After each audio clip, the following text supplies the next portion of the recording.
Hi everyone, welcome to Sweet Treasures by Cindy. Today we're looking at some rocks that we've collected and just looking to see what they're looking like, wet or dry, and there's a reason for that.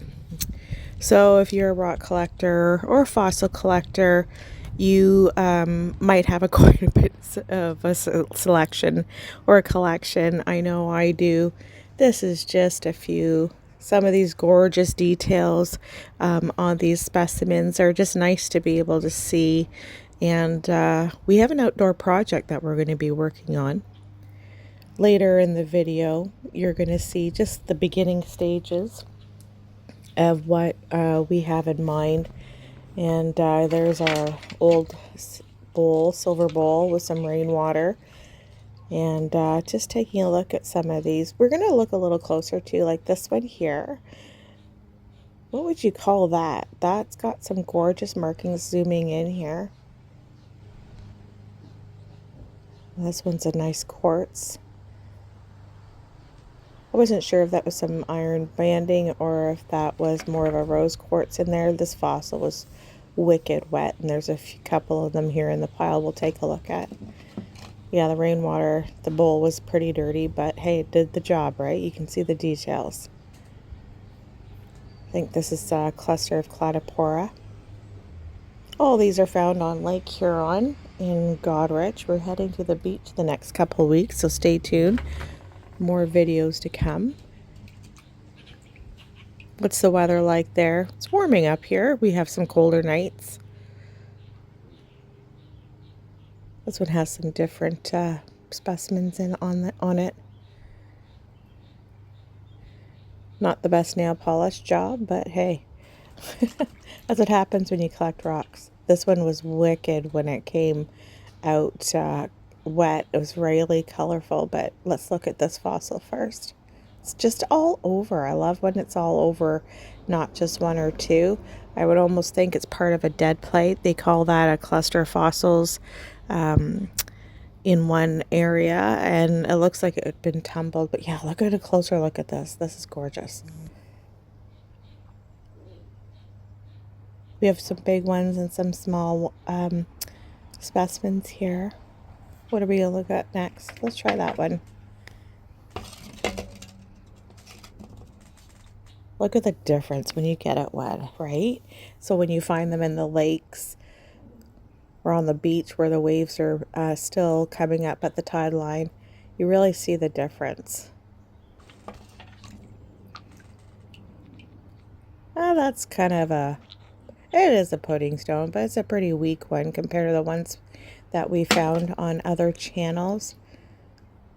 This one's a fossil. Let's zoom in a little bit more so you guys can take a better look.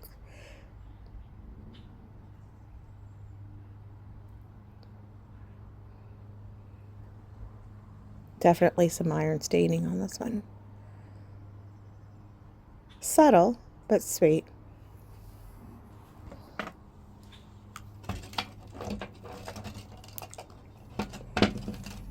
Check out the epidote going through this one. That's gorgeous. What's your favorite kind of rock? Do you like unakite, like this type of rock? Do you like basalt? Do you like fossils, or is there something that you like to see and find? So this is our first glance of our container garden and a part of our project here.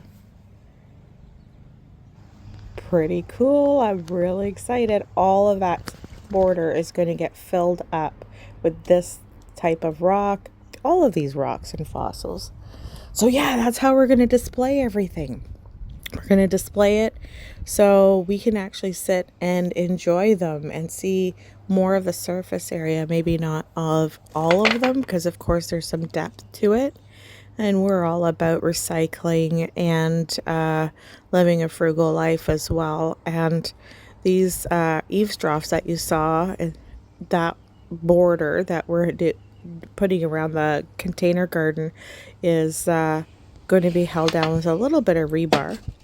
And we're going to fill a little bit of it of some like pebble stones that you could get. People are giving them out free with these springtime, summertime projects we're doing. So I'm going to get some of that. But I want to be able to see some of these bigger ones along the top. Different sizes of tubs. I would say Rubbermaid, glass jars, shelving. There's a lot of rocks all over the place, and we want to really, again, enjoy most of them outdoors when it is our seasons to be outside.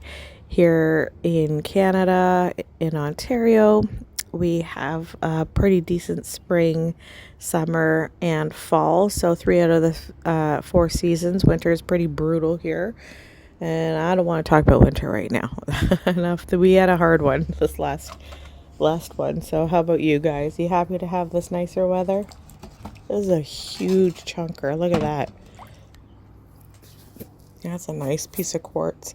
I'm not sure if it's showing up as quartzy on the film here, but the banding on that is all the way around. Nice pink.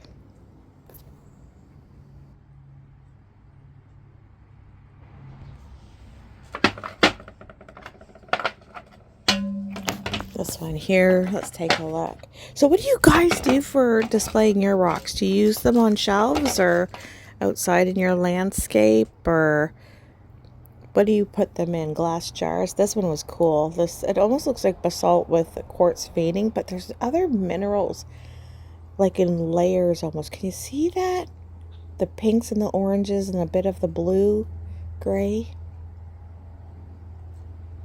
Yeah, there's a bit of layering throughout the quartz veining on here. Kind of unique to me. We find, of course, a lot of quartz, but not with the veining through the quartz. This one was a unique shape, divots down. Maybe another dead plate.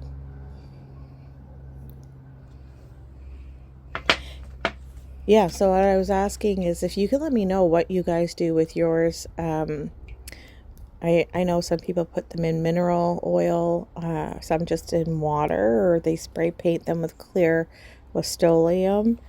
On the channel, there's also a rock garden from a couple years ago that we have a cement bird bath in the middle.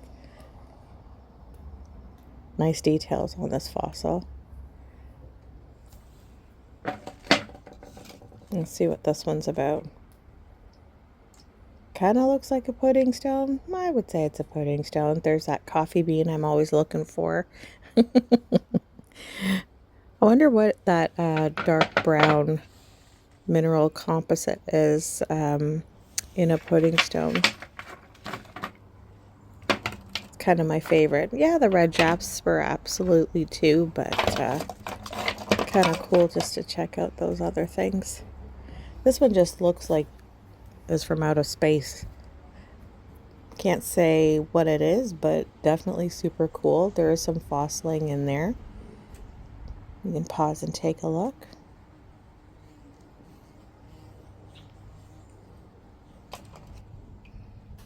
Sitting outside here in the backyard and sharing this with you is one of my sweet treasures, and hoping that you're having a good day too. Definitely will be looking to send you some more video on the project. Take care. Bye for now.